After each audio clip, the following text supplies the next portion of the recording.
do Imaculado Conhecimento. Uma brincadeira aí, né, com a concepção imaculada.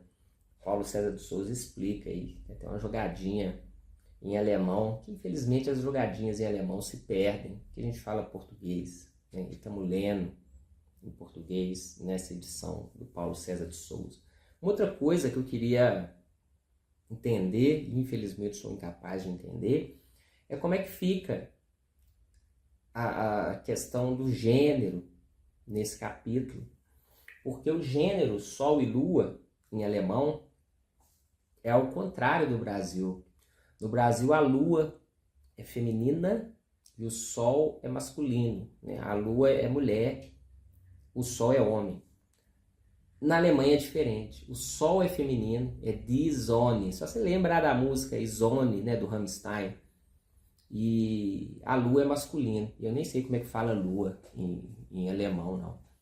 Então eu não sei como é que fica essa jogada de gênero sem verso aqui. Tem essa grandíssima questão nesse capítulo, que eu não vou saber falar para vocês, não. Tem que ser alguém que saiba alemão aí para ler e comentar se tem alguma diferença e quais são as diferenças, né? Se Lua é tido como masculino aqui, Sol feminino, enfim, porque ele faz uma jogada, né? A Lua tá prenhe. Para nós é simples pensar que a Lua tá prenhe, porque a Lua é mulher pra gente, né? Mas e lá? A Lua é masculino. Como que o masculino tá prenhe? Né? Vai dar luz. São questões aí que se perdem na tradução, né? Infelizmente, fazer o quê? Faz parte, né? Outra questão interessantíssima desse capítulo é que é o seguinte, você tem aqui, como sempre, as camadas, né? Porque o Imaculado Conhecimento, como o próprio título do capítulo já traz, ele vai dizer sobre a inocuidade, ou seja, como é inócuo o tal do que ele chama aqui de conhecer, quer ver? Caramba, deixa eu acabar de marcar aqui, já perdi. É o conhecimento desinteressado, né? O conhecimento puro. Homens do puro conhecimento, é isso que ele chama aqui, ó.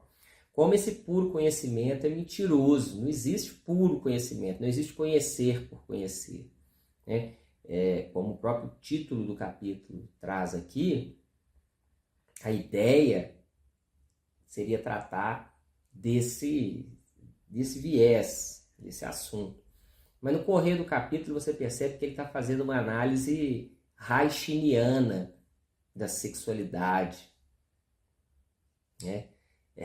Da animalidade como um todo, né? Vocês vão perceber aqui que ele vai trazendo essa dicotomia que existe no ser humano cultural, principalmente o ser humano da cultura cristã, judaica, platônica, né? Que é uma cisão. Você tem um lado da alma, do espírito, que seria o verdadeiro lado do ser humano, né? Que é o lado que é perene, que sobrevive à morte e tudo mais, né? A carne é só uma prisão e tal. E do outro você tem as necessidades de animal, da carne. Então ele vai tratar dessa cisão, porque ele vai dizer, os homens do puro conhecimento, no caso aqui os beatos, os bonitinhos, também sentem atração pelas coisas da carne. Só que tem vergonha, então eles têm que usar de subterfúgios, né? Ou seja, para trazer para a linguagem freudiana aqui, eles têm que sublimar os seus desejos, as suas necessidades, né? Elas só passam por meio do filtro do superego, né? Eles não têm uma satisfação plena, eles têm que usar mentiras para enturmar, para poder chegar no mesmo objetivo. E aí o objetivo chega de forma mórbida, doentia, não chega da forma como seria necessário para que o ser humano chegasse, né? Então você tem essa segunda camada aqui nesse capítulo, e uma terceira camada remonta ao que foi dito nos capítulos anteriores a respeito do mar, né? Quem se lembra do capítulo dos sublimes, né? Que ele fala, calma é o fundo do meu mar, quem diria que oculta monstros brincalhões, que ele fala sobre reconciliar com os seus monstros, né? E redimi-los em anjos brincalhões, em crianças divinas, né? Brincalhonas. Nesse capítulo do Imaculado Conhecimento volta essa questão, Porque a conclusão que se chega é que, como a gente vai ver aqui, né, o sol tudo ilumina, esquenta. E o sol, olha que interessante, o sol representa, como a gente sabe, a razão, a consciência, né? O sol ilumina, a escuridão representa o inconsciente, o irracional, aquilo que a gente não tem acesso, né? E aqui ele diz aqui que o conhecimento real é uma conciliação entre o sol e a escuridão. Ele coloca aqui a escuridão da profundeza dos mares, né? O sol é aquele que ilumina o oceano. E ele vai dizer que conhecimento é tudo profundo deve subir até minha altura. Profundo, ele está falando do mar. Ele volta a falar de mar aqui de novo, né? Os mares profundos. Ou seja, conhecimento não é você esconder, relegar, renegar, reprimir aquilo que está de profundo em você, né? Não. É deixar que venha à tona, é deixar que seja iluminado pelo sol, né? Então vocês vejam que aqui ainda tem uma espécie de um procedimento, vamos dizer assim, psicanalítico, né? De trazer os conteúdos inconscientes à consciência, trazê-los à luz, né? Não renegá-los, escondê-los, mas trazê-los à luz. Tem essa imagem aqui nesse capítulo também. Então você veja que ele vai puxando de camada em camada até chegar no ponto. É o vovô da psicanálise, né? Frederico Nietzsche. Então vamos aqui ao capítulo, né? Basicamente o que será tratado aqui é isso. E vamos ver como é que o Nietzsche Zaratustra coloca em imagens essas ideias, né? Relembrando, você vai começar aqui falando de Sol e Lua. Tenha sempre em mente que no alemão é diferente, né? Então, talvez o impacto desse capítulo para o alemão, para os falantes de língua alemã, para o alemão, seja muito diferente para nós. Porque talvez tenha uma julgada de absurdo aqui, né, de um homem grávido e uma mulher que na verdade é homem, que no português não tem. Ontem, quando surgiu a lua, julguei que ela fosse dar à luz um sol. Tão grande e pejada se encontrava no horizonte. Mas era uma mentira sua gravidez. E eu antes acreditaria no homem da lua do que na mulher. Mas certamente não é muito homem, essa canhada notívaga. Em verdade, é com má consciência que anda sobre os telhados. Pois é lascivo e ciumento o monge que há na lua, desejoso da terra e de todas as alegrias dos amantes. Não gosto dele, esse gato sobre os telhados. Tenho aversão a todos os que rondam janelas semicerradas. Devoto e silencioso, ele anda sobre tapetes de estrelas. Mas não gosto dos pés de homem que pisam levemente, em que nem uma espora retine. O passo de todo homem honesto diz algo, mas o gato desliza sobre o chão. Vê como um felino aproxima-se à lua e insincera. Ele dá essa imagem, né? Primeiro, como não é para deixar de ser, né? Essas frases Stallone Cobra que o Nietzsche coloca, né? O passo de todo homem honesto diz algo. O passo de todo homem honesto diz algo. Por quê? Porque está aqui, para que veio, né? E a analogia aqui, como a gente vai ver no final do capítulo, é enquanto o sol aparece queimando tudo e iluminando tudo e entrando em todos os recônditos e esquenta o oceano e com isso façam que o oceano evapore, crie vapor e suba e os dois se unam no encontro, né? A lua vai sorrateira, no escuro, escondida, olhando-se na fresta das coisas, sem se deixar perceber, né? Essa é a analogia que ele está querendo dizer. A lua quer entrar nos recônditos das coisas, mas não entra, ela fica escondida, ela vai entrando assim de mansinho, enquanto que o sol arrebenta a porta e sai iluminando e regaçando tudo, né? Então essa imagem da lua, essa imagem de que o passo de todo homem honesto diz algo, mas o gato desliza, vê como um felino aproxima-se à lua e sincera. Essa imagem toda que ele criou no início, ó, este símbolo, né, essa imagem, né, que ele criou aí, ofereço a vós, hipócritas sentimentais, a vós, os, entre aspas, homens do puro conhecimento, a vós eu chamo lascivos. E detalhe, né, repare que ele já mistura hipócritas sentimentais com homens do puro conhecimento. Então ele está dizendo dois assuntos aqui, tanto o assunto do cientista imparcial e neutro, que existia, entre aspas, né? Hoje em dia é questão de mercado, não tem mais, né? Mas ele diz, desde essas ciências naturais que são imparciais, eu não sei o que dizem, né? E fala também da questão do sexo, né? Aqui está premente a questão do sexo, lascivo, ele vai falando, vocês vão ver. Também vós amais a terra e as coisas terrenas. Eu bem vos adivinhei, mas há vergonha em vosso amor e má consciência. Vós semelhais à lua, porque quer, mas tem vergonha, quer, mas tem nojinho, quer, mas pensa que isso é errado. Então o querer dessa pessoa é mórbido. Não é um querer inocente, um querer natural, é um querer mórbido, é um querer daquilo que pensa-se que é errado. Então tem uma mistura de má consciência com violação de um dever, começa a formar essa doença mental que esses doentes, que a maioria, 99% da população humana tem, né? Porque tem um desejo inocente, um desejo natural. Esse desejo inocente, desejo natural é adestrado, reprimido, mas continua existindo. Então ele sai com esse sentimento, com essa carga de culpa, com essa carga de vergonha, com essa carga de que se está fazendo uma coisa errada.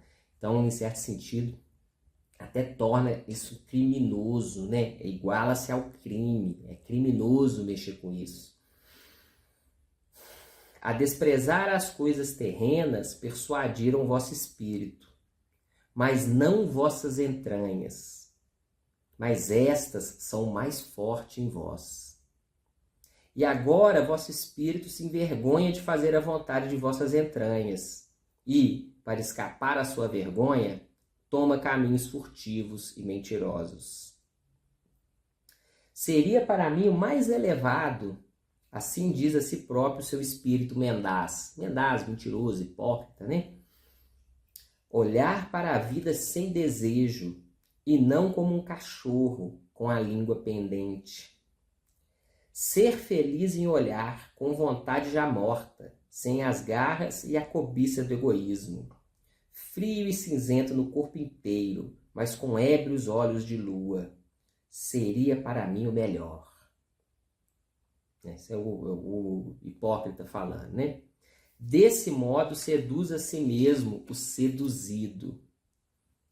Amar a terra tal como a ama a lua, e somente com os olhos apalpar sua beleza.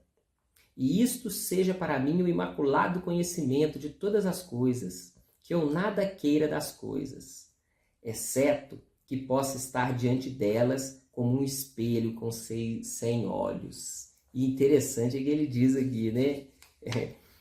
Desse modo, seduz a si mesmo o seduzido. O cara já está seduzido. Aí ele tem que se enganar. Não é assim não. O gostoso é esse amor despretensioso, esse olhar distante, como a lua, que só contempla, essa contemplação, né? Ó hipócritas sentimentais, ó lascivos, falta-vos a inocência no desejo, e por isso caluniais o desejar. E por isso caluniais agora o desejar. Falta-vos a inocência no desejo. Por isso que são lascivos. Por quê? Repito, aquele que não passou por esse processo de adestramento, de repressão do corpo, ele sente os desejos, os impulsos, os interesses de forma natural. O que passou por esse adestramento cultural, e a cultura judaico-cristã platônica é o ápice disso, né? O ápice disso aí, ainda mais no Ocidente, aqui em que vivemos, é a escola da desgraça. O desejo, o sentimento, os impulsos naturais da sexualidade, da sensação de tocar, são maculados como sendo sujo, como sendo errado, como sendo, enfim, coisas criminosas. Então, o impulso, o desejo, que é natural em quem é saudável, quem tem a potência orgástica, para usar os termos do Reich, se tornam maculados, mórbidos, doentios por aqueles nos quais a doença foi ensinada, adestrada. Ou que são doentes, né? Não vou entrar nesse mérito de discussão hoje, não.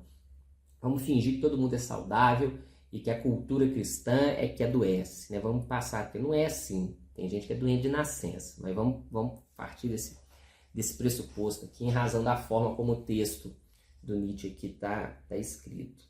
Falta a inocência no desejo, porque eles foram educados de que o desejo é errado, que o desejo é criminoso, que o desejo é mórbido. Então, como ele sente o desejo dele sai doente, sai mórbido, sai criminoso, porque ele não tem acesso à expressão natural do desejo, por isso que é lascivo.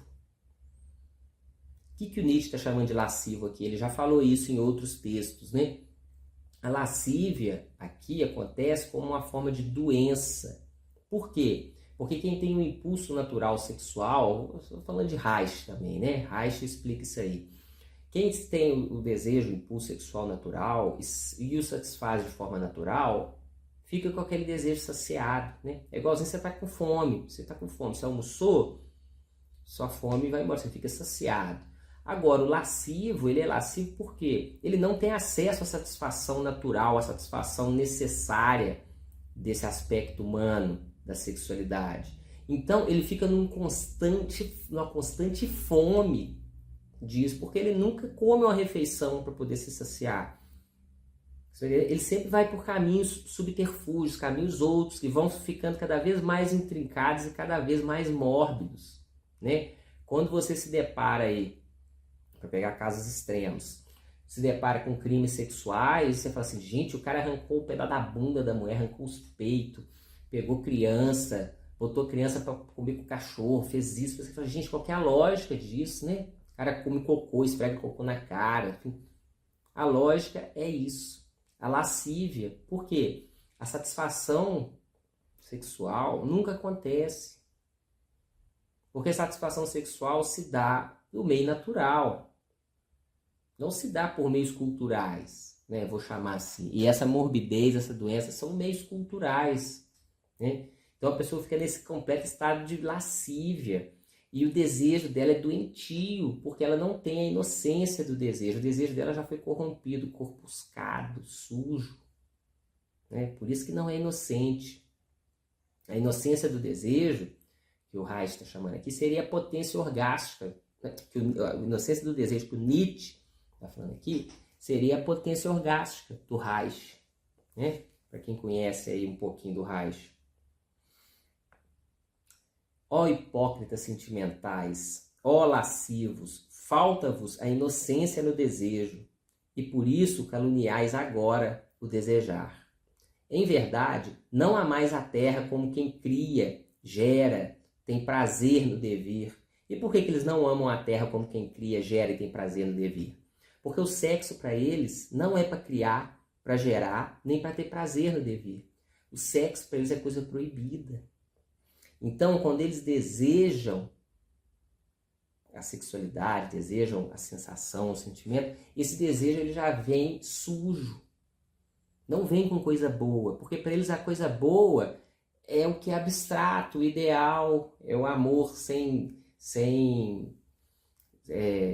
pretensões, é o amor não carnal. Então a carne para eles já vem suja. Já vem suja. Por isso que eles não têm Eles não amam a terra como quem cria, gera e tem prazer no devir. Porque o gerar e tudo para eles é outra coisa. Devir para eles nem tem, né? Devir é uma mentira, o que existe é o ser. Né? A vida não é perene. Né? Para eles, a vida não vale, o que vale é o além-vida. Né? Nem devir tem, eles não têm essa inocência. Todo contato que eles têm já é doentio, porque eles são ensinados que isso é doente. O que é saudável para eles são coisas que não existem. Então, quando eles vêm para o desejo já vem com esse proibido, com esse sujo, esse criminoso. Né? Onde está a inocência? Onde há vontade de gerar. E quem quer criar para além de si, tem para mim a vontade mais pura. Onde está a beleza? Onde tenho de querer com toda a vontade. Onde quero amar e declinar. Declinar aqui é morrer, tá? Onde quero amar e morrer, para que uma imagem não permaneça apenas imagem. Ou seja, para que se crie de verdade, né? Para que se crie, se desenvolva, para que a imagem não seja apenas uma imagem, a imagem seja um algo independente de você e que vai no devir das coisas, né? Você não quer tornar nada perene, nada preso. É o simples correr das coisas. O correr, o que é? O correr do dever é criar e declinar, amar e declinar. Porque você nasce, você vive, você morre. Você vai ter um filho, você vai criar o filho, você vai morrer, o filho vai nascer, vai viver, vai ter filho, vai morrer e assim vai. O amar demanda a morte. A vida é devir, o devir é o quê? É um vai e vem. Não existe uma coisa perene, um fim único, que seja a vida ou que seja a morte. Vida e morte fazem parte. Então, quando você ama e você quer criar, ao mesmo tempo você também quer a morte. Porque faz parte. Você vai ter um filho, seu filho vai morrer, cara. Você vai nascer, você vai trabalhar, você vai criar um monte de coisa, você vai morrer também. Tudo morre, cara. E tudo nasce também. Né? É esse o constante caminho da vida, da vontade de poder, de superar-se a si mesma, né? Que a vida supera a si mesma. E supera a si mesma por meio do quê? Da morte. A morte permite que a vida venha. Né?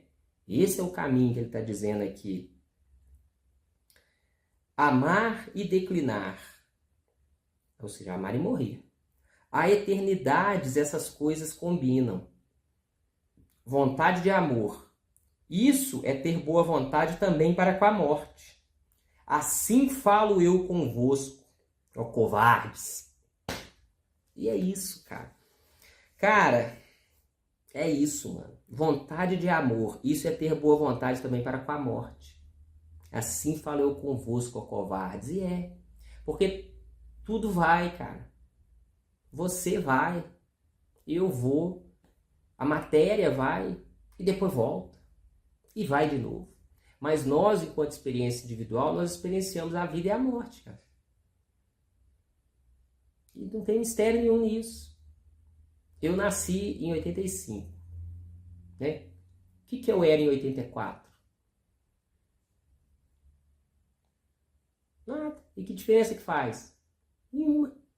Eu vou morrer, não sei que ano que eu vou morrer. Vou morrer. No dia seguinte que eu morrer, meus tênis vai estar aqui, meu chinelo, minhas coisas. O caminhão de lixo vai passar, o cachorro vai latir, o passarinho vai voar. E isso é a vida, cara. Se você escolhe viver, você tem que escolher morrer. Se você escolhe amar, vai ter um filho, vai ter um esposo, vai ter uma mulher, você tem que saber, vai acabar, mano. Escolher amar é escolher morrer, seu covarde. E os caras são covardes. A maioria é. Falar a alma é eterna. Eu vi dia de finados esses dias, né? Aí teve uma missa lá em Belo Horizonte, que o cara falou, o consolo de nossas almas é que a vida não acaba com a morte, a vida é perene. Sei que, mano, a vida acaba sim, cara. Vocês acham que vocês vão viver na eternidade pra quê? Com o quê? Eu pergunto, antes de você ter nascido, você estava onde, cara? O que você estava fazendo antes de você estar nascido, cara? O que você vai fazer depois? Acabou. É igualzinho você tomar cachaça. Você já tomou cachaça? Você toma cachaça, de repente você desliga. E de repente no outro dia você acorda de novo e fala, puta, morri e nasci. A diferença é que você não vai abrir o olho mais. Acabou, mano. E daí? Né? Sabe? É muita covardia mesmo, cara. Você pretender que as coisas sejam eternas. E você é eterno e tudo é eterno. Eu vou lá na mesa de espiritismo, pegar uma carta de espiritismo para ver o que o fulano falou. Não falou, fulano não falou nada, fulano já morreu, cara. Já morreu, deixa o cara descansar, já tá morto. Vida que segue, vida que segue. Talvez nos encontremos no tempo, né? Porque eu acredito que o tempo é circular. Eu acredito no eterno retorno, para o bem e para o mal. Mas será uma nova consciência, então vai ser como se fosse a primeira vez, não vai fazer diferença nenhuma, né? Não vai fazer diferença nenhuma. Então que se foda, mano. Vale ao instante, você tá aqui agora nessa sucessão de instantes em que vivemos aí, né? Mas enfim, continuamos, né? Amar e morrer. A eternidade, essas coisas combinam. Vontade de amor. Isso é ter boa vontade também para com a morte. Assim falo eu convosco, ó covardes. Mas agora vosso emasculado olhar de esguelha quer se chamar contemplação. E o que se deixa palpar com olhos covardes deve ser batizado de belo, entre aspas, né? Ó emporcalhadores de nomes nobres. Aqui uma coisa foda demais, né? Porque aquilo que se deixa apreender por olhos de contemplação, por olhos emasculados, como bem diz o Nietzsche aqui, não é belo, é frouxo. É frouxo. Isso não é belo, isso é ridículo. Aquilo que se deixa apreender com um olhar contemplativo. Seu olhar é emasculado, né? Um olhar emasculado, e se você não sabe, emasculado é quem cortou o pinto fora, né? O olhar emasculado, só quem tem pinto cortado só vai atrair quem não tem buceta, velho. Se bem que tem lésbica, né? Homossexual, enfim, vocês entenderam o que eu tô querendo dizer, né? A questão é aquilo que se deixa apreender de forma fácil, de forma imbecil, nem vale a pena ser apreendido, né? Ser apreendido, né? São coisas que se dão muito facilmente, assim, né? Sem esforço, sem demanda, sem porra nenhuma, né? Olhos fracos apreendem verdades e coisas fracas, né? Isso que está querendo dizer. Porque as paradas fortes, as coisas violentas, tem que ter um olhar forte, violento para você pegar. Não é esse olharzinho frouxo, molenga, não. Olhar molenga só pega coisa molenga, né? Ainda chamam de belo, como dizerem, porcalhadores de nomes nobres, né? Mas esta deve ser vossa maldição, ó imaculados, homens do puro conhecimento, que jamais dareis à luz, ainda que vos acheis grandes e pejados no horizonte. Em verdade, encheis a boca de palavras nobres, e devemos acreditar que o vosso coração transborda, ó grandes mentirosos. Aqui está zoando com a Bíblia, né? Paulo César de Souza mesmo lembra. E a questão é essa, né? A questão é essa. Esses imaculados homens do puro conhecimento, como dizíamos no capítulo anterior, não criam nada. Peraí. Mas, como dizíamos aí no capítulo anterior, não criam nada. 2000 anos e nem sequer um único Deus foi criado aqui no Ocidente, né? Incapazes de criar, incapazes de valorar, incapazes de viver, vivem em manada, consumindo valores criados por outrem, né? O Nietzsche fala um negócio que é interessante demais. Ele falando, o Paulo de Tarso, Paulo da Bíblia, foi platônico, sem sequer ter lido Platão.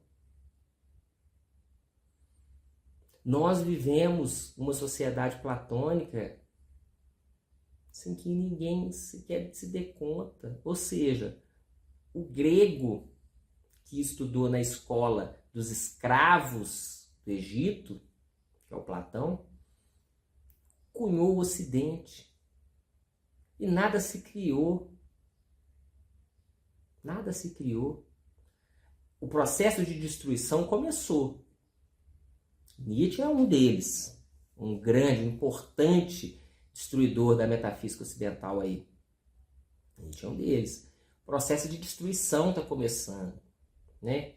Nós, digo nós por cortesia, né? Mas nós estamos nesse processo de destruição para que seja criado aí para frente, né? Mas criado não cria nada. Estão aí requentando ideias e valores da grey, né, das massas, né? Os caras fora das massas não são nada. Nada. Essa é a maldição deles aí. E tá na época deles, mas a época muda, sempre mudou, né? Tantos impérios aí, ó, o Império Egípcio, né, já que eu tava falando, cadê? Sumiu, né? Império Romano sumiu. Esse império do cristão judeu católico, daqui a pouco vira barafundo e acaba esse trem também, né? Nós não vamos ver, mas pode ser que tenha seres humanos aí pra frente que verão isso, né? Em verdade, encheis a boca de palavras nobres, e devemos acreditar que o vosso coração transborda, ó grandes mentirosos. Mas as minhas palavras são pequenas, desprezadas, tortas. De bom grado recolho o que cai de vossa mesa durante as refeições. Ainda posso usá-las para dizer a verdade aos hipócritas. Sim, minhas espinhas de peixe, conchas e cardos devem comichar os narizes dos hipócritas. Há sempre o ar ruim em torno a vós e vossas refeições, pois vossos pensamentos lascivos, vossas mentiras e segredos estão no ar. Porque sim, né? São todos solenidade, bonitinho, arrumadinho, tipo Daniel Paul Schreber, né? Que é um grande livro que qualquer dia eu falo dele, tá aqui em cima, aqui na estante, aqui, ó. Juiz lá do tribunal, lá, sei lá da onde, na Alemanha. Era ele um juiz lá, seria desembargador, né? Se fosse comparar com o nosso regime aqui.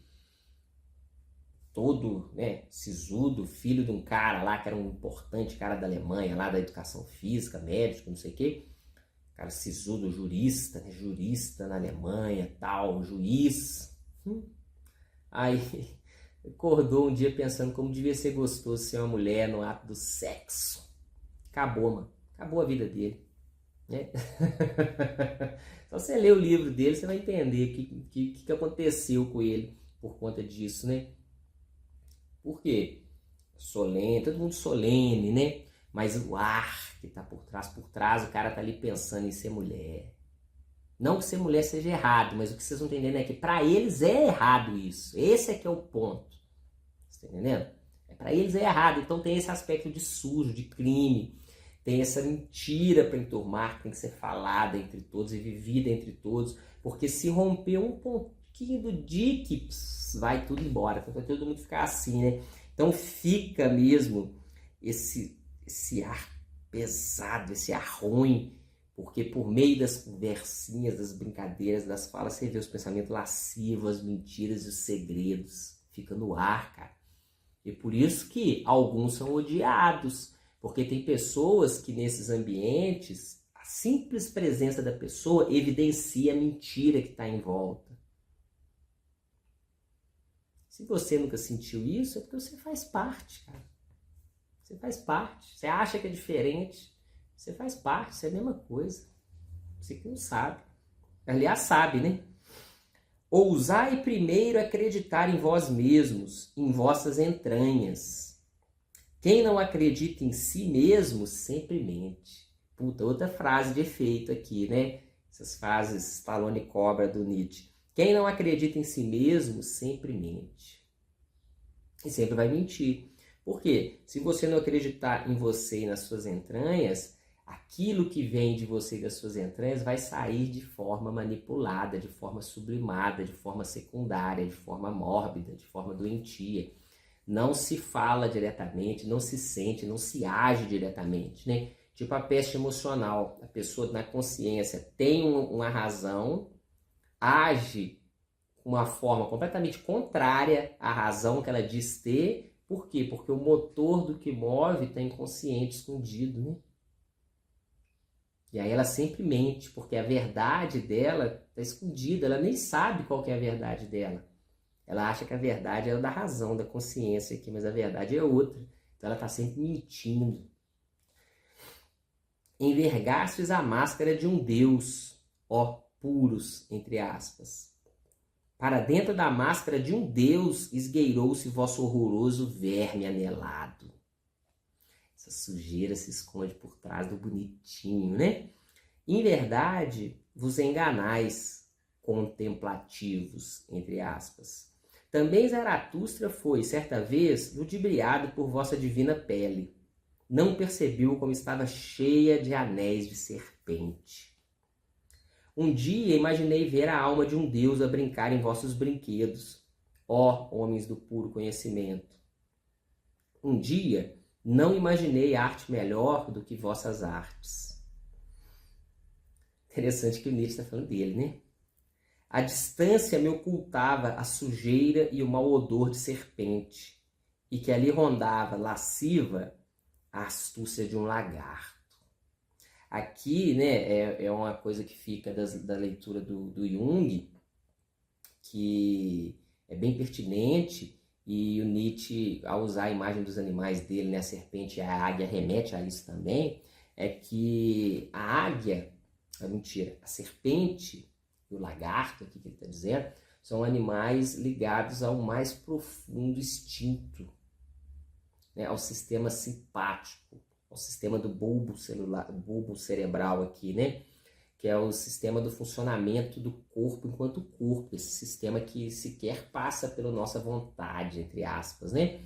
Pela nossa consciência, né? Você não faz o coração parar de bater, você não faz o suor sair do sobaco, você não faz o pelo eriçar, você não faz o peru subir, né? Fala, ó, sobe peru que eu vou comer aqui amanhã. Você não faz, né? Essas coisas. Tirando o Ron Jeremy, né? Que fazia, eu acho que o Ron Jeremy fazia isso nos filmes, né? O Ron Jeremy. Acho que ele fazia isso com o pinto. Mas tirando o Ron Jeremy, você não faz essas coisas, né?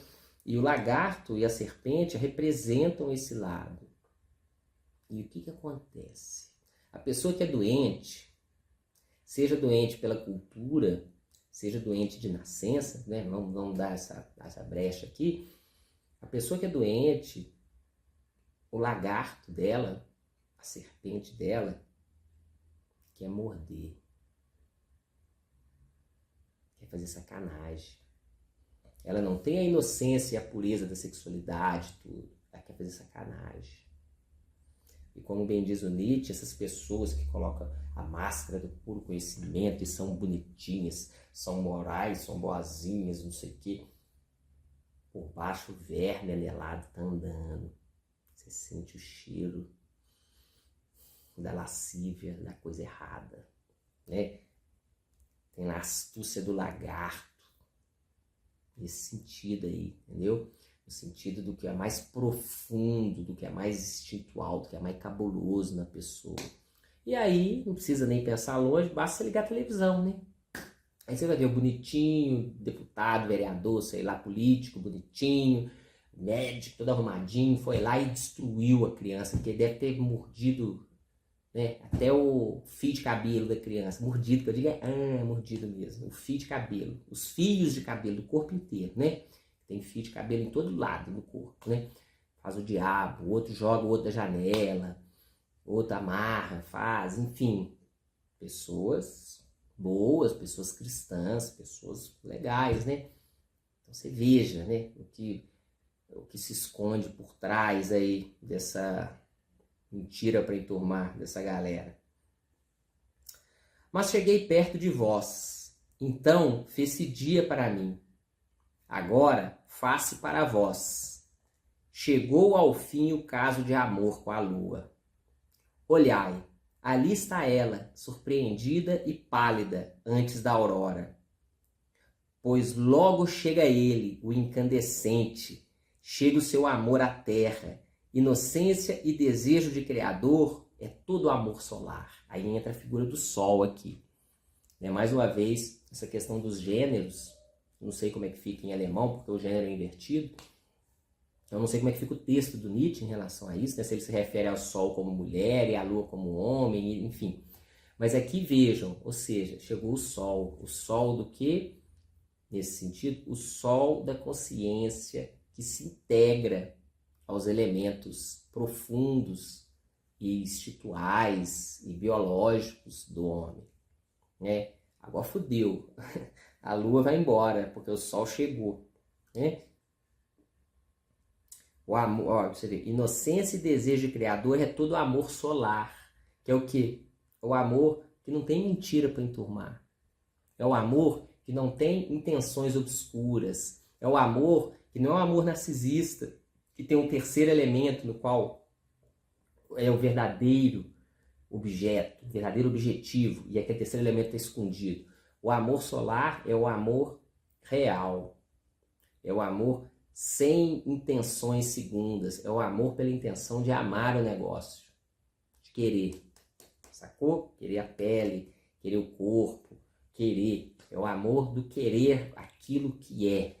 E não o amor de querer aquilo que está escondido, né? Usar o outro, usar a subterfúgio, as coisas para alcançar o verdadeiro objetivo. Aqui não tem verdadeiro objetivo, aqui é uma coisa só. Não tem falso e verdadeiro, é um só, né? Isso é o amor solar. Olhai como chega impaciente sobre o mar. Não sentis a sede e o quente hálito do seu amor? Ele quer sugar o mar e beber sua profundidade, levando-a até as alturas.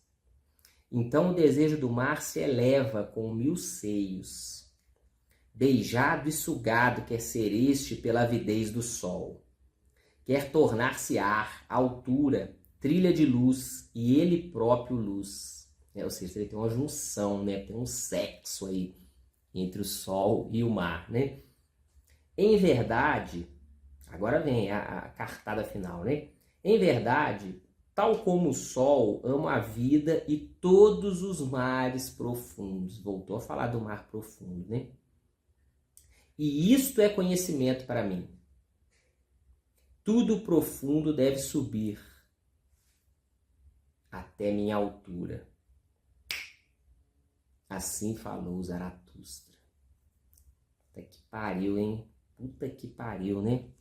Como acontece em vários poemas, ele vai indo, de repente dá o plot twist aí, você fala assim, caralho, por quê? Mas ele tá falando do processo de individuação, como diria o Jung de novo, né? Tudo profundo deve subir até a minha altura. Ou seja, nada inconsciente deve ficar relegado. Tudo tem que estar no mesmo nível. Esse é o processo, essa é a busca. Você se integrar a si mesmo. E para se integrar a si mesmo, você não pode deixar nenhum conteúdo, nada que é você de lado. Né? Para usar o termo do Jung aqui, você tem que integrar sua sombra, sua ânima, seu velho sábio, seu si mesmo, os conteúdos primordiais inconscientes, né? Os conteúdos da consciência, para usar a imagem do Nietzsche, né? Ele colocou os animais sábios do Nietzsche aqui, que a gente já falou deles há muitos vídeos para trás, daqui a pouco ele aparece de novo. É a serpente e a águia que andam juntas. A águia representando a consciência, a águia representando aquele ser que está próximo ao sol, que vê de cima, claramente enxerga tudo e está fora, está longe da terra, olhando, observando, né? Ele tem essa visão. Enquanto que a serpente já é o oposto, é o que está na profundeza, que se arrasta na barriga, no chão, né? Ou seja, está ligado à terra, à animalidade. E os dois são os animais, os dois se juntaram. Esses dois, a junção dos dois elementos é que forma esse processo de individuação, né? De você tornar-se si mesmo, sem relegar nenhum elemento seu, porque se você relegar algum elemento seu, você não é si mesmo. Aquilo também é você. Você é aquilo. Né? Os conteúdos profundos, inconscientes, os conteúdos monstruosos, cabulosos, são você. Você é um animal que precisa ser integrado. Né? Então, o imaculado conhecimento, quando ele diz, olha, o conhecimento abstrato, não pode ser assim, você está relegando a grande parte do seu ser, inclusive a grande parte verdadeira, que é uma grande parte que não é cultural, é uma parte animal, né? faz parte das suas entranhas aí, está sendo relegado em prol do ideal, do idealismo, de uma ideia mentirosa, uma ideia falsa. Né? Então, percebam, esse capítulo, ele retoma as ideias aí, principalmente do capítulo dos sublimes, né? Dessa imagem do oceano e dos seres que vivem nas profundezas ali, né? Que são monstros brincalhões, como diz o Zaratustra, e que esses monstros precisam ser, esses monstros e enigmas, ele fala em enigma, né? Quem não se lembra ainda dos sublimes, enigmas que estão nas profundezas do oceano, ou seja, enigmas e monstros que estão no inconsciente. Né? Esses enigmas e monstros não devem ser largados, deixados, não devem ser postos de lado. Por quê? Porque se você não os ouve, eles falam assim mesmo. E as palavras poderiam ser conciliadas, né, com a sua consciência, com o seu sol, ela sai de forma deturpada e de forma descontrolada. Então, quando há esse processo de integração, como diz o Nietzsche aqui, quando tudo profundo sobe até a sua altura, vocês estão num tete-a-tete ali, né? Vocês estão no tete-a-tete. Cada um se vira ali, cada um tem um espaço, cada um tem que ter um... Se você relega e joga lá para baixo, a energia, eles vão se manifestar do mesmo jeito. Né? Os enigmas serão insondáveis e os monstros serão incontroláveis. Né? Porque você sequer trava conhecimento com eles. E eles são mais fortes que você. Eles são mais antigos que você. Né? O ser humano, aliás, o ser biológico existe aí, ó, há milhões e milhões de anos. Né? O ser humano existe há milhares de anos. Mas você existe há pouquinhos anos, né? E você carrega todo esse peso dessa cultura não, né? Todo esse peso desse caráter biológico aí, né? Que fala em você e que a cultura abafa, o conhecimento imaculado abafa. E o Zaratustra está dizendo, não é para abafar não, tem que fazer igual o sol. O sol lá em cima com contato direto com o mar lá embaixo, os dois se desejam, se querem, né? Cada um do seu modo, cada um do seu jeito. Mas fica aqui essa belíssima imagem do processo da psicologia analítica. Não é à toa que o Jung deve muito ao Nietzsche, né? O Freud também, diga-se de passagem. Mas o Jung talvez de uma maneira mais incisiva aí. Né? Isto é conhecimento para mim. Tudo profundo deve subir até a minha altura. Bonito, né? Para quem é psicólogo analítico aí, quem gosta de psicologia analítica, é um livrinho imprescindível, né? À toa que o Jung fez os seminários aí, tá aqui atrás, né? Bom, e na próxima semana falaremos do capítulo dos eruditos. É um capítulo bem legalzinho e um capítulo que diz muito do Nietzsche, né? Esse é um capítulo bem autobiográfico. Mas é papo para semana que vem. Muito obrigado e valeu. Até lá, para quem está acompanhando aí.